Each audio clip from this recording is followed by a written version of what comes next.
वासियों से ये है कि मैं चुनाव जीत रहा हूँ, किसी के भ्रामक फैलावे में मत आए आप।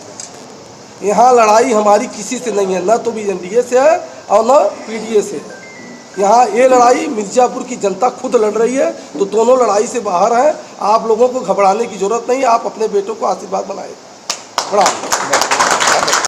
आय से अधिक संपत्ति का मामला अगर आता है तो क्या आप पार्टी में रहेंगे या पार्टी मोदी जी के साथ रहेंगे? मतलब मायावती जो है सुप्रीम कोर्ट ने आय से अधिक संपत्ति में बहन जी को क्लीन चिट दे दिया। नहीं, अगर आप नहीं, अगर की बात ही नहीं है। अच्छा, ये तो पत्रकारों की समस्या के लिए जैसा कि आपने भेजा है।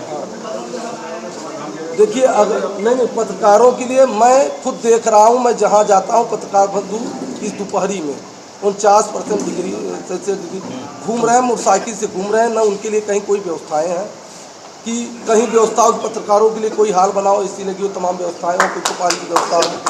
अगर हम आए, अगर हमको जनता ने चुना तो मैं पत्रकारों के लिए हर ब्लॉक स्तर पर एक कैंटीन और उनके रुकने के लिए आवास बनाऊंगा।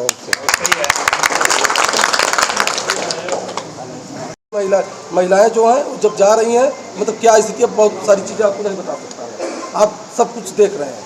और पानी यहीं लहुरियादर घाट के ऊपर, डमनगंज के घाटी पर पानी की व्यवस्था इतनी है कि आज तक अभी तक टैंकर नहीं चल रहे हैं। वहाँ केवल 3 टैंकर चल रहा है। कई क्षेत्रों में, कुराउल में चले जाइए, इधर चुनार के क्षेत्र में चले जाइए, जमालपुर के अंदर चले जाइए, मतलब हर जगह पानी के बहुत भी अव्यवस्था है। 2009 परिसमन के बाद जब मिर्जापुर लोकसभा अलग से बना तो कुर्मी बहुल क्षेत्र माना गया। इसके बाद लगातार जो है कि स्थितियाँ बनती चली गई। क्या कहिएगा, 49% OBC आबादी मिर्जापुर लोकसभा में है, आपको बहन मायावती जी ने किस उद्देश्य से मैदान में उतारा है? क्या उद्देश्य है आपका? बहन जी ने हमको सर्व समाज के आशीर्वाद के लिए मिर्जापुर में उतारा है और मैं सर्व समाज के आशीर्वाद से मिर्जापुर में चुनाव लड़ रहा हूँ और मुझे सारे सर्व समाज का आशीर्वाद मिल रहा है। और मिर्जापुर का मैं नेता नहीं हूँ, बेटा हूँ। कई वर्षों से नहीं, हाँ, कई वर्षों से चली आ रही है। 15 साल बहन जी की सरकार रही है, मिर्जापुर के सांसद भी बसपा के रहे, तो ये समस्या का हल उस समय क्यों नहीं होता? ये समस्या का हल का समाधान किया, इस समस्या का किया गया था। इस समस्या का हल उस समय, इस समस्या का हल जब बहन जी की सरकार थी तो हमारी सरकार ने पेयजल की व्यवस्थाओं के लिए हर जगह छोटे छोटे बड़े बड़े बोरिंग करवाए। उसके लिए ट्राई किया गया और जैसे ही काम शुरू हुआ उसके पहले हमारी सरकार चली गई। कभी बहुजन समाज पार्टी में, वर्तमान में समाजवादी पार्टी के जो सांसद प्रत्याशी हैं, बहुजन समाज पार्टी में राजनीति करते थे, फिर बीजेपी में चले गए, भदोही से सांसद चुने गए। इसके बाद वहाँ टिकट कटा तो फिर से समाजवादी पार्टी में आए और यहाँ तक प्रत्याशी घोषित हुए हैं। आप काफ़ी समय से बहुजन समाज पार्टी में राजनीति करते आ रहे हैं। मजबूती थी जब रमेश बिंद यहाँ के बहुजन समाज पार्टी में राजनीति करते थे, अब समाजवादी पार्टी में है, तो कितना कमज़ोर है बहुजन समाज पार्टी मिर्जापुर में और कितना मजबूत कर पाएंगे? तो हमारी ये तो सबसे बड़ी भूल है कि बहुजन समाज पार्टी कमज़ोर है। यहाँ बहुजन समाज पार्टी सबसे मजबूत है।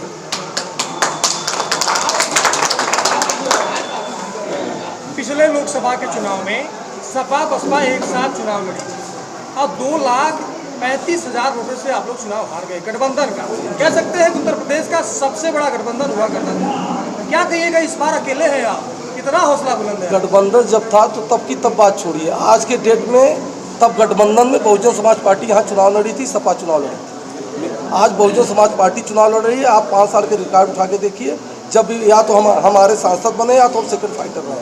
सब चुनार विधानसभा में कहीं कहीं पेयजल की समस्या देखने को मिली है कि पेयजल की समस्या के लिए पहला समाधान होगा, क्योंकि जल ही जीवन है। अगर जल नहीं रहेगा तो किसी के जीवन में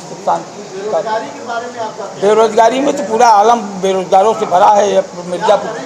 बेरोजगारी के लिए हमारे सांसद का प्रयास होगा, सदन में आवाज़ उठाएंगे, हम उद्योग की स्थापना करेंगे और जो आए दिन नौकरियाँ जो पेपर लीक हो जा रहे हैं, शासन व्यवस्था बहन जी के चुस्त दुरुस्त रहेगी तो इसमें आपको भी पूरा लाभ मिलेगा, तो आम जनमानस को लाभ मिलेगा। गंगा पुल अब तक बड़ा मुद्दा बना रहा, क्या लगता है आपको कि इसकी कितनी आवश्यकता मिर्जापुर को और मिर्जापुर से जुड़े जनपदों को?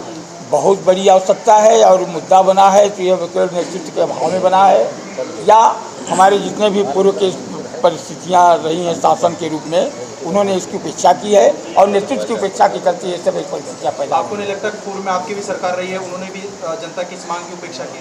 नहीं, जनता ने पूर्व सरकार तब ये शास्त्री भी जिसको कह रहे हैं आप, ऐसी हालत जर्जर नहीं हुई थी। तब वो हालत अगर जर्जर होती तो उसको भी बनाया जाता। बहन जी की सरकार में, जब उनकी सरकार थी तब इस तरह से आवास उनका अभी जब नुनिया जो बना था, इस समय इतना जर्जर हो गया, कोई देखने वाला नहीं गया है। आज तक आप लोगों की तरफ से कोई सुरक्षा के लिए कभी बताया है? हाँ, जब नुनिया में जर्जर हो गया, कांसीराम आवास की कांसीराम आवास, बहुत बहुत धन्यवाद भरा, कम से कम बहन जी के सामूहिक कार्य का आप लोगों ने चर्चा किया। आवास हो चाहे मनुष्य हो, सबकी अवस्था निश्चित होती है और इस भ्रष्ट तौर तरीके में बनाने वाले बिगाड़ने वाले ये आम जनमानस ही हैं। शासन के द्वारा पैसा आता है, भ्रष्ट प्रवृत्तियाँ अगर घुस करके कोई गलत काम करते हैं तो बहन जी के संज्ञान में अगर ऐसी बात हमारे जनप्रतिनिधि या कहीं से आप जैसे उस समय उठाए होते, अगर कहीं और भी उसका मामला, तो उसका निश्चित समाधान हो, क्योंकि शासन हमारा नहीं है। आपकी सरकार बनने के बाद उस आवास को क्या सुधारा जाएगा? बिल्कुल सुधारा जाएगा और नए आवास बनाए जाएंगे। का सबसे बड़ा मुद्दा वही है, कांसीराम आवास। मिर्जापुर लोकसभा 79 में लगातार 2 बार एनडीए समर्थित प्रत्याशी जीत दर्ज की है। तीसरी बार हैट्रिक की तैयारी है, जिसमें 400+ साल का नारा अलग है। क्या कहिएगा, 5 विधानसभा क्षेत्र है, 5ों में या तो बीजेपी है या उनके सहयोगी दल के विधायक हैं, और आप आरोप लगा रहे हैं कि मिर्जापुर 79 में अभी पेयजल की भारी समस्या है। क्या इस गंभीर और बड़े मुद्दे पर बीजेपी सरकार असफल रही है? एकदम से असफल रही है। मैं 5 विधानसभा, मैं मिर्ज़ापुर का ही रहने वाला हूँ और मिर्ज़ापुर के 5 विधानसभा में मैं घूम रहा हूँ। वहाँ न तो पानी की व्यवस्था है, न तो सड़क की व्यवस्था है, न तो बिजली की व्यवस्था है, न शिक्षा की व्यवस्था है और न स्वास्थ्य की व्यवस्था है। आप खुद हमारे पत्रकार बंधु सब हैं, सब जा कर के देख रहे हैं कि कहीं रोड नहीं है, चाहे 96 हो, चाहे मझवा हो, चाहे चुनाव हो और चाहे लालगंज हो, चाहे हलिया हो। आप किसी भी क्षेत्र